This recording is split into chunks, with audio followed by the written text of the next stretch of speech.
Welcome to the Dealist, your insider's guide to navigating the complex world of M&A. Despite the ongoing backdrop of uncertainty and geopolitical tensions, there is a huge sense of optimism in the M&A community, and particularly when it comes to cross-border activity. People are really excited and very optimistic that this year M&A activity will pick up.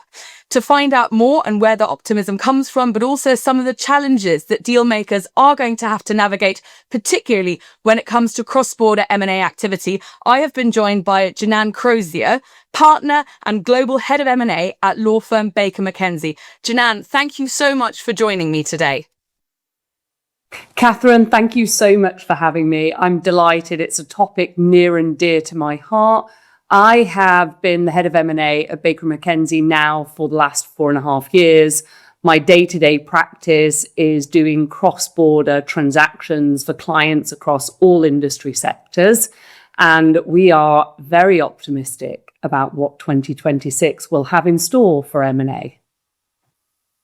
Fantastic. I love the sense of optimism there. I think after the last few years where there's been such pent-up demand for M&A activity, but so many challenges when it comes to actually doing those transactions. Obviously, those challenges have not actually gone away. I'm thinking about the geopolitical tensions. I'm thinking about China-US dynamics. I'm thinking about this overall sense of uncertainty. That's actually not changed, but still people are optimistic. Why is that the case, do you think? So I think following the lull that we saw, particularly in 24, creeping into early 25, both the markets and the players in those markets have accepted the reality of the new deal doing environment, and basically they're ready to engage. They're now seeing uncertainty as being much more accepted and as therefore a potential for that opportunity. Frankly, we've just seen too long a gap now in that M&A transactional deal space. And so clients are ready to get back into it. And what do you think are some of the key deal drivers? I mean, I appreciate this sort of like, we can't hang around any longer. We can't wait for things to settle down. So what is sort of at the forefront of people wanting to do deals? Why are they actually engaging in those transactions? I think we've seen a whole range of stabilizing effects coming into the market. So let's just go through a few of them. First of all, we've definitely seen interest rates stabilize, and the rate at which finance and cost of capital is now sitting at has been priced into deals already. We've seen valuation gaps either closing or being bridged by alternative structures. We've got that pent-up supply you referenced earlier, but we've also got a lot of dry powder from private equity. We've got corporates that continue to need to reposition their portfolios. So we've seen a lot of carve-out transactions of non-core assets.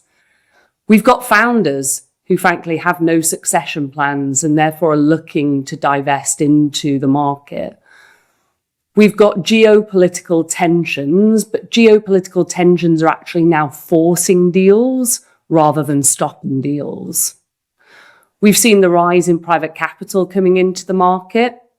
And we've also got a much more acceptance of some of the regulatory hurdles that do exist to deal doing and still exist, but clients really willing to navigate those regulatory hurdles rather than seeing them as a prohibition on deal doing. And then the final point I just referenced is in all of these different issues, we've also got the rise of activism. You've got activists who are in the market saying we want to see companies excel at what they are core at. And so really pressurizing companies to move away from being conglomerates and focus and invest on core businesses. And that activism, that pressure of activism, means we are seeing clients preempt and get into the market to do M&A or to divest. And that therefore is creating a lot of opportunity.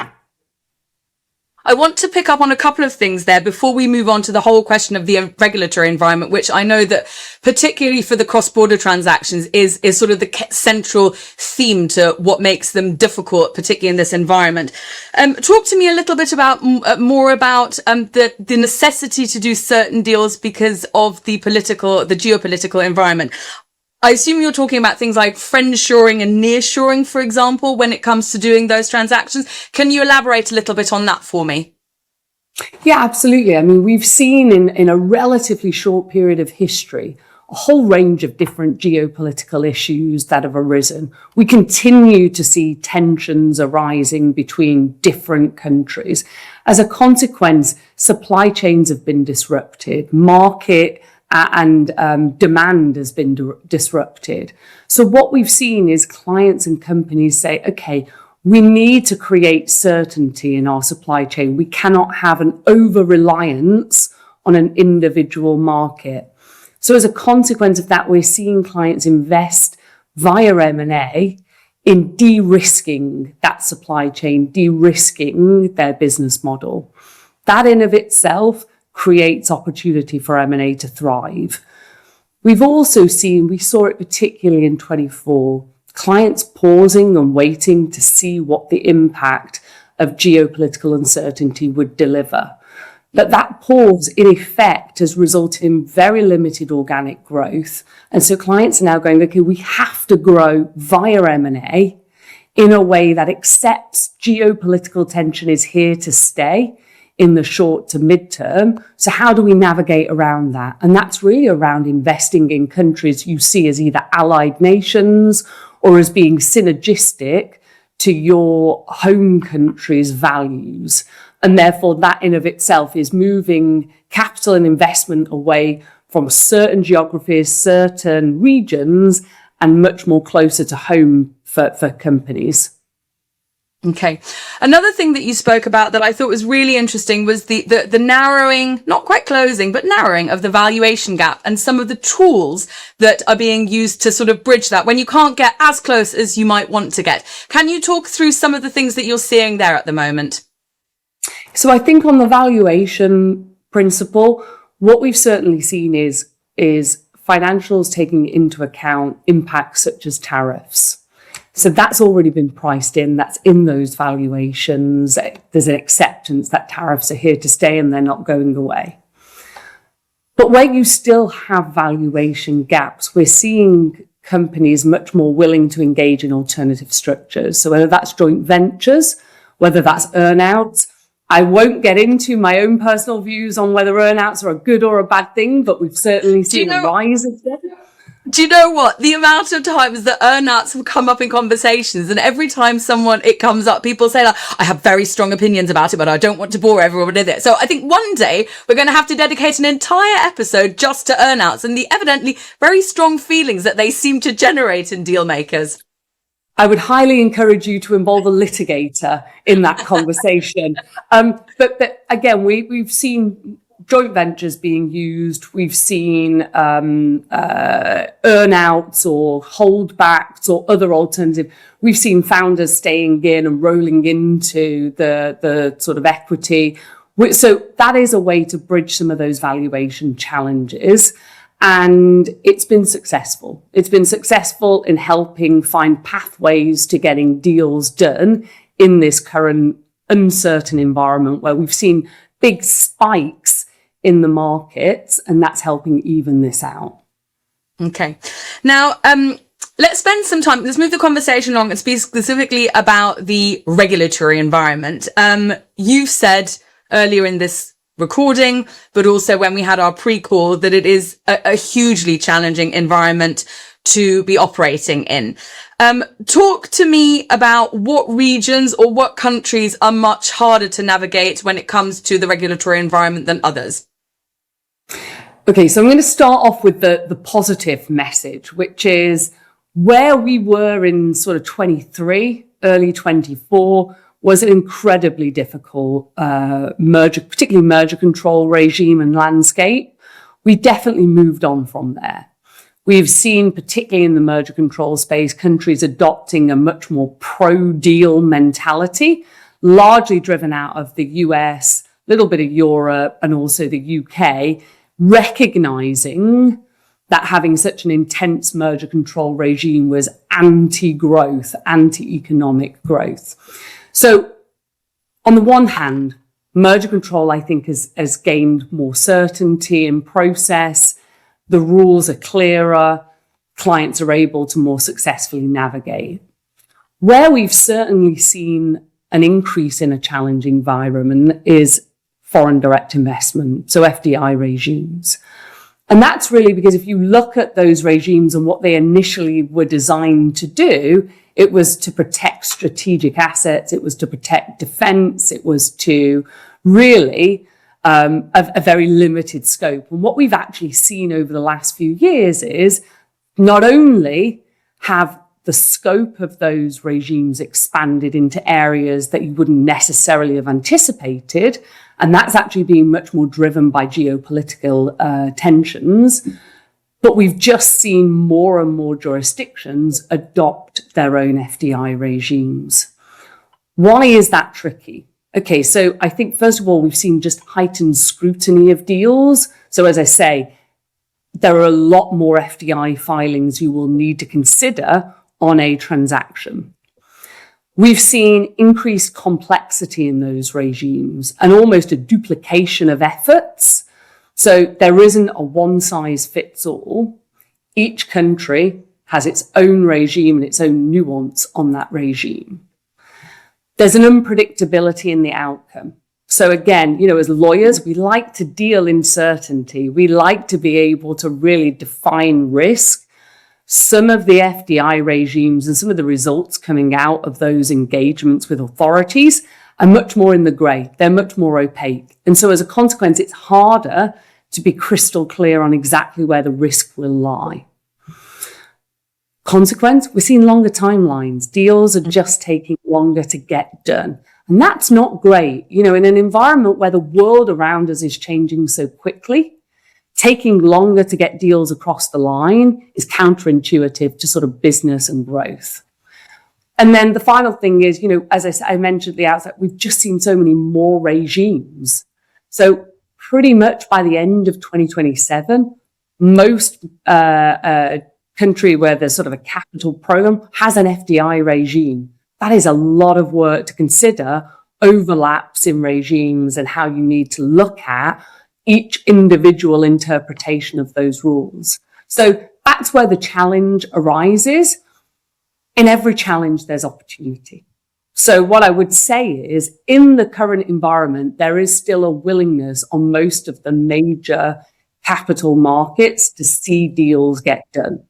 And so really it's around early understanding of the rules, the regimes that may be applicable, figuring out how you're going to approach that, and ensuring that key stakeholders are aware of the risks and what you as a company with your advisors may need to go through to get a deal cleared. Okay, we're going to take a really quick break there. And when we come back, I'd like to talk to you, Jannan, a little bit about your practical experiences. And when you're working with clients, what are the kind of things that you have to advise them to do and how you possibly also need to manage their expectations when it comes to the timing of a transaction? Deal Center AI is the smart choice for next-gen deal making. You can send requests in just seconds. With Deal Center AI, there's no more complex setup and no delays. You can skip registration and account setup and move on to more important tasks. Track progress and prioritize tasks instantly, all with a single click. And with Link, our powerful AI engine, potential issues are flagged in real time, so your deal setup is faster, smoother, and backed by AI-powered insights. Intralinks, go forward. Welcome back. We're still talking about cross-border deals and the challenges that cross-border deal makers at the moment specifically are facing when it comes to the regulatory environment. Jannan, talk to me a little about some of the challenges that you've specifically had to deal with for your clients. Were there any sort of things that really took them by surprise, or are we actually out of the sort of phase of where people are surprised by what's going on and they come to you fully prepared, fully engaged, and also fully willing to accept that these deals might take longer than they've done in the past? At Baker McKenzie, a lot of the deals that we do are cross-border. So by our nature, our clients and the way in which we advise those clients is very familiar on the risks, the challenges, the regimes, and how to navigate those. But I think it's not that clients are surprised anymore. There is a general market understanding that the regulatory landscape has got more complex. Where I think there is surprise, for want of a better word, because actually if you're well advised, there are less surprises. Where I would say there is the real desire to have honest conversations up front is around where you have an FDI regime wrapped in some geopolitical tensions. How might that impact a deal that 5 years ago it would not have impacted? That's what clients want. They want you to have honest conversations around where you see the risks and, importantly, how those risks can be either navigated or mitigated so that key stakeholders aren't getting a surprise. So it's really around preparation, analysis, and then communication. I do think, though, and I really want to stress this, clients are interested in how you as an advisor can help them get to yes. They don't want you to give, here's 30 pages of problems. What they want is for you to apply your experience, explain the risk, but figure out how you can get them to a yes on a deal. And from a purely practical point of view, I mean, talk to me about what you've got a client and they want to acquire something that you know from the onset is going to be a strategically valuable asset within the country that they're looking to buy. I mean, are there any scenarios where you go, do you know what? This is just not going to be possible. Are there any sectors? Are there any specific companies? Are there any geographies where you say, do you know what? This is a no-go area? Or is it actually possible, even with the strictest FDI rules, even with the strictest merger control processes in place, to find a way to get in there? And what is that way? So, Catherine, there are absolutely going to be deals out there for certain clients in certain sectors, in certain geographies that are not going to get cleared. And that is the reality, both on a merger control, if you hit certain thresholds, on an FDI, if it's in a sector and you are owned by a particular country, you are not going to get clearance. And the reality of it is most experienced deal doers, they're already well aware of the limitations on where they can invest. Where I think the advisor piece comes into play and where I think this early analysis comes into play is the rules have changed a lot. There is a lot of grey areas. And so the reality of it is you need to do that upfront homework in order to be able to give a client a view on how complex a deal may be to get cleared, whether it's merger control, whether it's FDI, whether it's foreign subsidies for Europe. You need to do that analysis early on. That's the only way you will gain a degree of certainty. But the flip side to that is I also really encourage clients to think through what their M&A pipeline looks like. Start engaging with your advisors now and do preliminary desktop analysis of this. Because I think the flip side is also true. Countries are looking for investment. They are mindful of the environment in which, as geopolitical tensions have shifted markets, there is a need for companies to find a home to invest in. As a consequence of that, deals that may not have been doable 3 or 4 years ago, you may find now that there is a pathway to getting it done. And this is where I say regulatory presents challenges, but it can also present opportunity now. But you can only identify that opportunity if you've done the homework. In the context of doing the homework, is access to information ever an issue? Or is it something where, with a bit of dedication, with possibly a bit of support from AI, you can find almost everything that you need? Or are there also areas where you go, do you know what? This is actually an area where identifying credible information, credible intelligence about a certain sector, about a company, about a country, about sort of some of the challenges that it might face is actually incredibly difficult to get. Talk to me about that and also about the role that local advisors play in that kind of situation. So I think let's step back to the different stages of deal doing. So right now, if you're a client and you're looking at 26 and then, okay, what does my M&A pipeline look like for the next 12 to 24 months? Where are the targets I'd like to look at? On that basis, you're doing desktop analysis based on publicly available information on potential targets using your own data on your own business. There, you're going to be able to get a rough rule of thumb, a guide, a sense of how this may play out. You will still need to, in due course, if you go into a process to acquire a company, you will still need to do the actual analysis because that requires the data from the other company.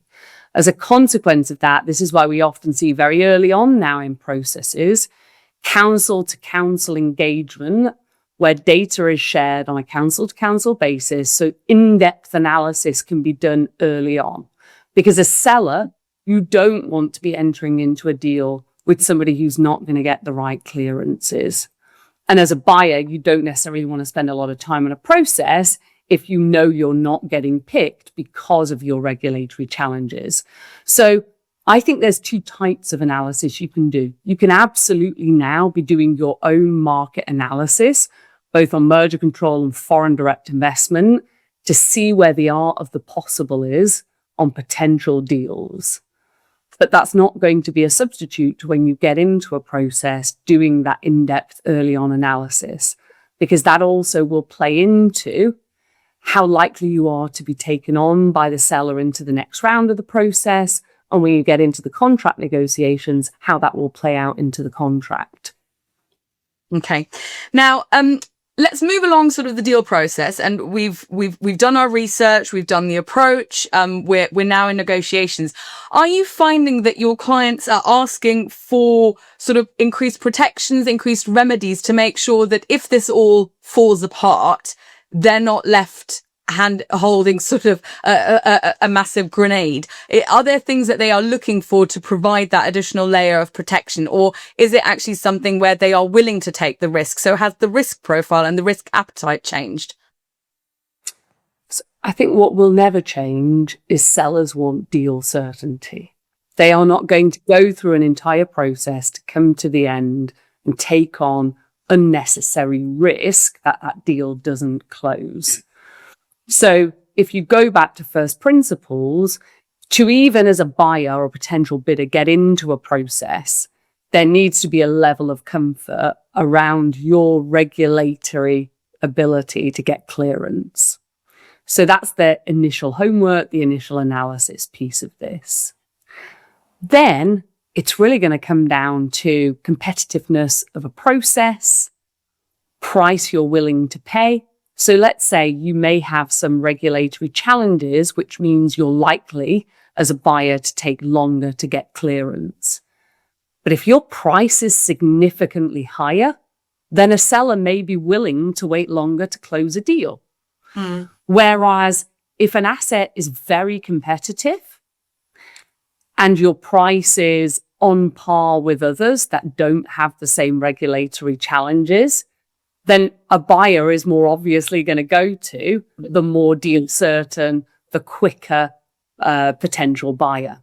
And that's where I say it comes down to that there is a range of considerations and tools that you as a buyer will need to consider. So if you know you've got regulatory hurdles, think about how do you make yourself more attractive in other areas. So is it the higher price? I think that's what it usually takes.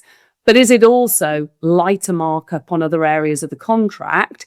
Is it accepting more regulatory exposure? So for example, hell or high water or hell or high water light type clause in order to say, it's okay, we as the buyer will take the risk here.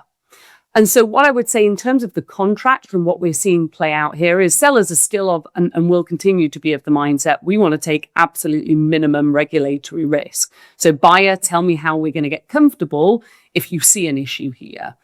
And that's where you see, what are the remedies?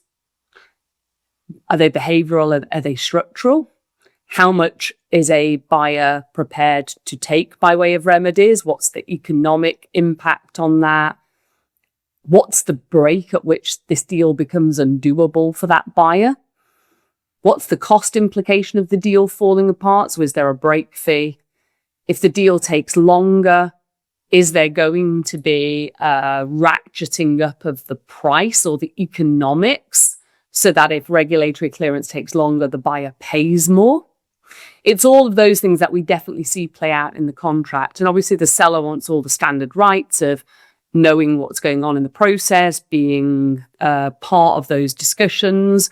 But also we've seen a lot of discussion around clauses where you as a buyer can't do other deals in that period where you're trying to get this deal cleared if that would impact the regulatory position of this first deal.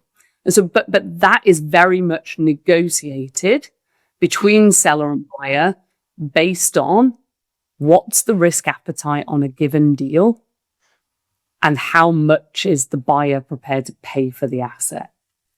And as you are positioning whatever party that you're working with at a transaction, do you feel that over the last couple of years, your relationship and how the dynamic within the relationship works has changed? Or is it fundamentally something where if you've established that relationship over a long course of time, actually that it doesn't necessarily cause any friction?